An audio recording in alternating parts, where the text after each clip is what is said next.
Shalom, nama saya Daniel Lumbangal dan rekan saya Dian Anggreni. Saya akan menjelaskan tentang peralihan hak atas tanah primer melalui hibah. Hibah dalam arti pemberian juga bermakna bahwa pihak penghibah bersedia melepaskan haknya atas benda yang dihibahkan. Dikaitkan dengan salah satu perbuatan hukum, hibah termasuk salah satu bentuk pemindahan hak milik. Pihak penghibah dengan sukarela memberikan hak miliknya kepada pihak penerima hibah tanpa ada kewajiban dari penerima untuk mengembalikan harta tersebut kepada pihak pemilik pertama. Dalam konteks ini, hibah sangat berbeda dengan pinjaman yang mesti dipulangkan kepada pemilik semula. Dengan terjadi akad hibah, maka pemilik sekarang dipandang sudah mempunyai hak penuh atas harta itu sebagai miliknya sendiri. Hibah tanah merupakan pemberian seseorang kepada orang lain dengan tidak ada penggantian apapun dan dilakukan secara sukarela, tanpa ada konteks prestasi dari pihak penerima pemberian, dan pemberian itu dilangsungkan pada saat si pemberi masih hidup. Jadi, hibah adalah peralihan hak atas tanah, merupakan suatu perbuatan hukum yang bertujuan memindahkan hak dari suatu pihak ke pihak lain dan penerima tidak memberikan imbalan dalam bentuk apapun. Berdasarkan pasal 1666 Kitab Undang-Undang Hukum Perdata pasal 1 ayat 1 menyebutkan, hibah adalah suatu perjanjian dengan mana si penghibah di waktu hidupnya dengan cuma-cuma dan dengan tidak dapat ditarik kembali, menyerahkan sesuatu benda guna keperluan si penerima hibah yang menerima penyerahan itu. Jadi, pengertian pasal 1666 BW yang dinamakan pemberian itu atau hibah ialah suatu perjanjian di mana pihak satu menyanggupi dengan cuma-cuma secara mutlak, mana penerima pemberian itu sebagai suatu perjanjian, pemberian itu seketika mengikat dan tidak dapat dicabut kembali begitu saja. Menurut kehendak satu pihak, jadi berlainan sekali sifatnya dari suatu hibah wasiat atau pemberian dalam suatu testament yang baru memperoleh kekuatan mutlak apabila orang yang memberikan benda-benda sudah meninggal dan sebelumnya ia selalu dapat ditarik kembali. Unsur-unsur dan sifat perjanjian hibah itu sendiri agar dapat dikatakan tentang sesuatu pemberian atau perbuatan itu harus bertujuan memberikan suatu hadiah belaka, jadi tidak boleh ada suatu keharusan atau perikatan meskipun hanya berupa naturalik verbitenis atau janji dengan sendirinya. Perkataan pemberian dalam pasal 1666 Kitab Undang-Undang Hukum Perdata dipakai dalam arti kata yang sempit, karena hanya perbuatan-perbuatan yang memenuhi syarat-syarat yang disebutkan di situ dinamakan atau dalam kutip pemberian. Misalnya, syarat dengan cuma-cuma, yaitu tanpa pembayaran. Di sini dapat dikatakan tentang suatu formal searching atau hanya untuk memenuhi formalitas pemberian atau hibah. Ya teman-teman, saya Dian Anggreni akan membacakan atau menjelaskan mengenai tentang hal-hal dalam perjanjian hibah itu apa aja. Yang pertama itu ada objek. Nah, menurut ketentuan yang terdapat dalam pasal 1667 KUH Perdata, maka hibah hanyalah dapat mengenai benda-benda yang sudah ada.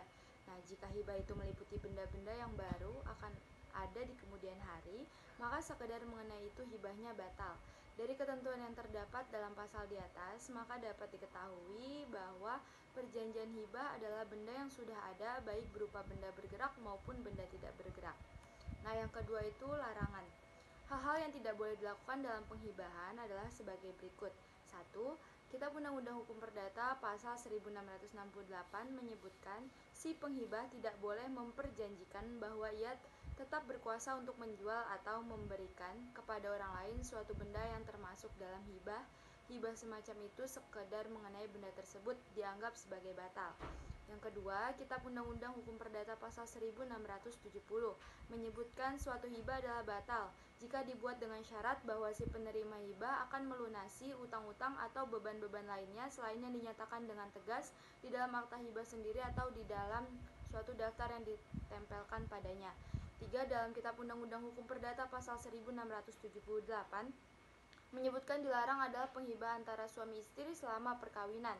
Yang keempat, berdasar dengan mana penghibahan telah dilakukan. Yang kedua, jika si penerima hibah telah bersalah melakukan atau membantu melakukan kejahatan yang mengambil jiwa si penghibah atau suatu kejahatan lain terhadap si penghibah. Yang ketiga, jika ia menolak memberikan tunjangan nafkah kepada si penghibah setelah orang ini jatuh dalam kemiskinan. Yang keempat, hibah kepada non-ahli waris diatur batas jumlah harta atau benda atau barang yang dapat dihibahkan sehingga juga perlu melihat bagian kedua dari KUH Perdata. Nah, yang kelima, adanya unsur perbuatan melawan hukum dalam hal penghibahan dapat pula membatalkan akta hibah. Nah, ketidakcermatan kantor pertanahan dalam menerbitkan sertifikat yang berasal dari hibah palsu seringkali terjadi karena tidak meneliti apakah hibah atas tanah dibuat dari PPAT atau tidak. Nah, akibatnya ini berbagai sengketa tanah dengan sertifikat berasal dari hibah palsu yang bermunculan. Hibah atas tanah karena pemberi hibah memberi secara cuma-cuma awalnya tidak menjadi objek pajak, tetapi dengan berjalannya waktu ternyata hibah dilakukan untuk melakukan transaksi jual beli terselubung untuk menghindari pajak, maka peralihan hak melalui hibah menjadi objek pemungutan atau PPh. Kecuali dapat dibuktikan bahwa hibah itu dilakukan kepada si ahli waris langsung atau dari orang tua kepada anak kandung. Pembebasan pajak itu pun tidak secara otomatis, tetapi harus memohon surat keterangan bebas atau SKB pajak kepada kantor KPP setempat. Hibah wasiat itu hampir sama dengan lain menurut ketentuan bab ke-5 buku ke-1 KUH Perdata. Nah, ada juga tata cara penghibahan. Yang satu itu berdasarkan pasal 1682 KUH Perdata menyebutkan tiada suatu hibah kecuali yang disebutkan dalam pasal 1687 dapat atas ancaman batal dilakukannya selain dengan suatu akta notaris yang aslinya disimpan oleh notaris itu. 2.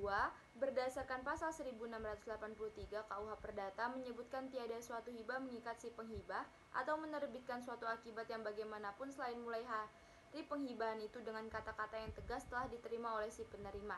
Nah, yang ketiga, berdasarkan pasal 1685 KUH Perdata menyebutkan penghibahan kepada orang-orang belum dewasa berada di bawah kekuasaan orang tua harus diterima oleh orang yang melakukan kekuasaan orang tua. Nah, yang keempat, berdasarkan pasal 1686 KUH Perdata menyebutkan hak milik atas benda-benda yang termaktub dalam penghibahan sekalipun penghibahan itu telah diterima secara sah. Yang kelima, berdasarkan pasal 1687 KUH Perdata menyebutkan pemberian-pemberian benda bergerak yang bertubuh atau surat-surat penagihan hutang kepada si penunjuk dari tangan satu ke tangan yang lain tidak memerlukan suatu akta dan adalah sah dengan penyerahan belaka kepada si penerima hibah atau kepada seorang pihak ketiga yang menerima pemberian itu atas nama si penerima hibah. Lalu ada hal-hal yang membatalkan akta hibah yang tercantum dalam pasal 1688 KUH Perdata.